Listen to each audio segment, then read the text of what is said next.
Let's take a look at the Chelsea starting 11 from their last Europa League final, a 2-1 win over Benfica in May 2013. Petr Cech. We all know that Petr Cech was a Chelsea hero, having won a handful of trophies despite almost having his skull turned into a goddamn marshmallow. The man is hanging up his boots in a few weeks, having spent the last 11 years of his life in London, although he's been at Arsenal since 2015. He's done okay, he's won an FA Cup, but lost his place to Bernd Leno this season, although his last game in club football could be a Europa League final against Chelsea. What a send-off that would be. CESAR AZPILICUETA. I remember when Chelsea chucked £7 million at Marseille for CESAR AZPILICUETA in the summer of 2012. I honestly thought that man would last about 5 minutes at Stamford Bridge. No, he's been a mainstay in the defence for the last 7 years. One of the greatest ever signings in the Roman Abramovich era, he's racked up 334 appearances for Chelsea, winning 2 leagues, a Europa League, an FA Cup and a League Cup. Not bad. BRANISLAV Ivanovic. The previous year, BRANISLAV Ivanovic missed the Champions League final through suspension, with Jeff Shreves breaking the news to him live on TV. For Christ's sake, that man would probably revel in telling you that you only had 5 months to live. Fast forward a year and Ivanovic was scoring a winner in the Europa League final. Again, this was another one who lasted Chelsea far longer than I originally predicted. After 9 years, he signed for Zenit St. Petersburg in the summer of 2017. Gary Cahill. So,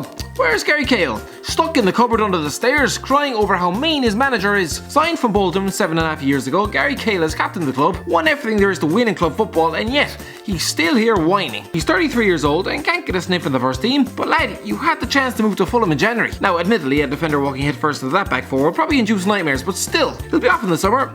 Knowing Arsenal, he'll probably end up there. Ashley Cole. I have to hand it to Chelsea. For all the reshuffling at that club under different managers, they kept their defenders around for quite a while. Ashley Cole left in the summer of 2014, again after 9 years, and since then has linked up with Roma, LA Galaxy, and most recently Derby County. Ramirez. Well, there is a name I haven't heard in a while. An unsung hero at Chelsea, let's not forget it was his chip at the new camp that essentially sent them hurtling into that Champions League final 7 years ago. The Brazilian decided at the age of 29 he'd grown tired of challenging for trophies that actually mean something, chucking his ambition in the bin in exchange for a big fat bag of cash off the west coast of China with Jiangsu Suning. I don't think he's coming back. Frank Lampard, the only one who's since become a manager, having guided Derby County into the playoffs. We could actually be seeing this man lying out in the opposing dugout at Stamford Bridge next season. Or if Mauricio Sarri things up enough, the home one, David Luiz. Chelsea could never seem to make up their minds about whether David Luiz was any good. They shelled out 21 million for the Benfica centre-half in January 2011. In some games he looked like the second coming of Carlos Puyol, in others he displayed all the grace of a donkey on half a pound of kit. He lined out in midfield against his old club in this game, with Rafa Benitez clearly wanted to keep this walking accident as far away from his backline as humanly possible. It paid off, but within a year he was sold to PSG for 50 million. 2 weeks later he was part of a defence that conceded 7 in a World Cup semi-final. The Prisons probably spent the night hurriedly searching through the receipts under the f***ing bed. After 2 titles in Paris, he returned to Stamford Bridge for 34 million in August 2016, won another league title, with his mistakes clearly a thing of the past. Except they're not, he's still at Stamford Bridge and very much prone to daydreaming at the worst goddamn moment. Oscar. Remember when Oscar was tipped as the next big Brazilian superstar? Yeah, he decided that, like Ramirez, he'd rather spend his peak years dribbling past a bunch of Chinese nobodies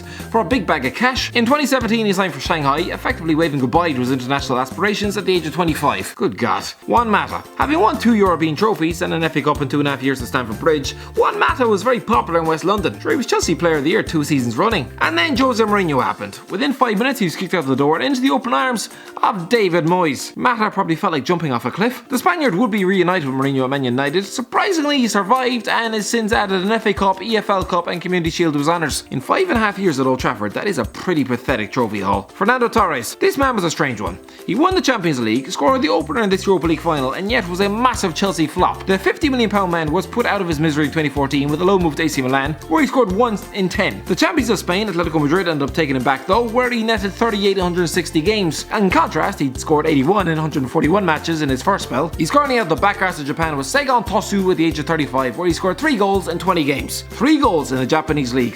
For a World Cup winner, that is just embarrassing.